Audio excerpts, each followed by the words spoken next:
പ്രിയ പ്രേക്ഷകർക്ക് സീരിയൽ ന്യൂസിലേക്ക് സ്വാഗതം. കൂടുതൽ സീരിയൽ ന്യൂസുകൾ അതിവേഗം ലഭിക്കുന്നതിനായി ഈ ചാനൽ സബ്സ്ക്രൈബ് ചെയ്യുക, ബെൽ ഐക്കൺ മറക്കാതെ ക്ലിക്ക് ചെയ്യുക. വീഡിയോ ഇഷ്ടമായി എങ്കിൽ ലൈക്ക് ചെയ്യാൻ മറക്കരുത്. മഞ്ഞിൽ വിരിഞ്ഞ പൂവ് എന്ന പരമ്പരയിൽ അപ്രതീക്ഷിതമായ കണ്ടെത്തൽ അഞ്ജനയെ ഞെട്ടിച്ചു കളഞ്ഞിരിക്കുകയാണ്. മനുവിനെ ഷാജി തല്ലി എന്നുള്ള കാര്യം തിരിച്ചറിയുന്നത് അഞ്ജനയുടെ മനസ്സിനെ വേദനിപ്പിക്കുന്നു. ഇതേ തുടർന്ന് തിരികെ വീട്ടിലേക്ക് എത്തുന്ന അഞ്ജന സോനയെ ചെന്ന് കാണുകയും സോനയോട് കുറച്ച് കാര്യങ്ങൾ എത്രയും പെട്ടെന്ന് തന്നെ PK നിലയത്തിൽ പോയി കണ്ടെത്തേണ്ടതുണ്ട് എന്ന് വ്യക്തമാക്കുകയും അതിനായി ഉടൻ തന്നെ പുറപ്പെടണം എന്ന് വ്യക്തമാക്കുകയും ചെയ്യുന്നു.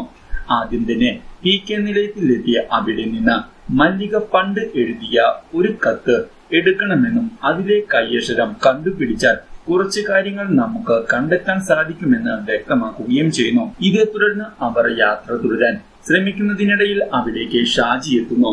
ഷാജിയും കൂടെ വരാം എന്ന് അറിയിക്കുന്നുവെങ്കിലും ഷാജിയുടെ ആവശ്യം വേണ്ട എന്ന് വ്യക്തമാക്കുന്ന അഞ്ജന ആരുടെയും കൊട്ടേഷൻ ഏൽപ്പിച്ചിട്ടില്ല എന്ന് പറയുകയും ചെയ്യുന്നു. ഇതേ തുടർന്ന് അവർ അവിടെ നിന്ന് പോകുന്നു. അപ്രതീക്ഷിതമായ അഞ്ജനയുടെ വാക്കുകൾ ഷാജിയെ വേദനിപ്പിക്കുന്നു. എന്നാൽ ഇതേ തുടർന്ന് പ്രതിഭയെ കാണുന്നതിനായി PK നിലയത്തിലെത്തുന്ന അഞ്ജനയെയും സോനയെയും മനു കാണാൻ ഇടയായതിനെ തുടർന്ന് മനുവിനോട് അഞ്ജന സംസാരിക്കുന്നു. ഇതേ തുടർന്ന് അഞ്ജന കാരണമാണ് തന്റെ അമ്മ അറസ്റ്റിലായത് എന്ന് വീണ്ടും ആവർത്തിക്കുന്ന മനു വെറുതെ വിടുകയില്ല എന്ന് പറയുകയും കമ്പനിയെ താനും അഞ്ജു ശങ്കറും ചേർന്ന് കരകയറ്റുമെന്ന് വ്യക്തമാക്കുകയും ചെയ്യുന്നു. എന്തുകൊണ്ടും അഞ്ജനയേക്കാൾ നല്ല സ്ത്രീയാണ് അവരെന്ന് വ്യക്തമാക്കി അവിടെ നിന്ന് മനു പോകുന്നു. ഇതേ തുടർന്ന് മനു മല്ലികയെ ചെന്ന് കണ്ടതിനെ തുടർന്ന് മല്ലികയ്ക്ക് ജാമ്യം ലഭിച്ചിട്ടില്ല എന്നുള്ള കാര്യം വക്കീൽ തുറന്നു പറയുന്നു.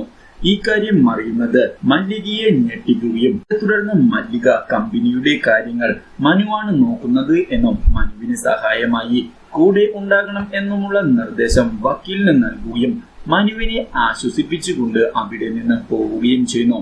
എന്നാൽ ഇതേ സമയം PK നിലയത്തിൽ എത്തുന്ന അഞ്ജന പ്രതിഭയെ ചെന്ന് കണ്ടതിനെ തുടർന്ന് പ്രതിഭയ്ക്ക് വളരെയധികം സന്തോഷമാകുന്നു. പ്രതിഭ കാര്യങ്ങളിലെല്ലാം അഞ്ജനയോട് സംസാരിച്ചതിനെ തുടർന്ന് അഞ്ജന ഇപ്പോൾ വന്നത് പ്രതിഭയുടെ ഒരു സഹായം അഭ്യർത്ഥിച്ചുകൊണ്ടാണ് എന്നും മല്ലികയുടെ കൈശരത്തിലുള്ള ഒരു കത്ത് വേണം എന്നുമുള്ള ആവശ്യം ഉന്നയിച്ചതിനെ തുടർന്ന് അതിന് സഹായിക്കാൻ പ്രതിഭ തയ്യാറാവുകയും മല്ലിക പണ്ട് എഴുതിയിരുന്ന ഒരു ലെറ്റർ എടുത്ത് നൽകുകയും ചെയ്യുന്നു. ഇത് കിട്ടിയതിനെ തുടർന്ന് സോനയോട് തനിക്ക് IAS പ്രിലിമിനറി പാസ്സായപ്പോൾ സമ്മാനമായി ഒരു കത്ത് മല്ലിക എഴുതി നൽകിയിരുന്നുവെന്നും ആ കത്ത് കണ്ടെത്തണമെന്നും വ്യക്തമാക്കി തിരഞ്ഞതിനെ തുടർന്ന് ആ കത്തും ലഭിക്കുന്നു.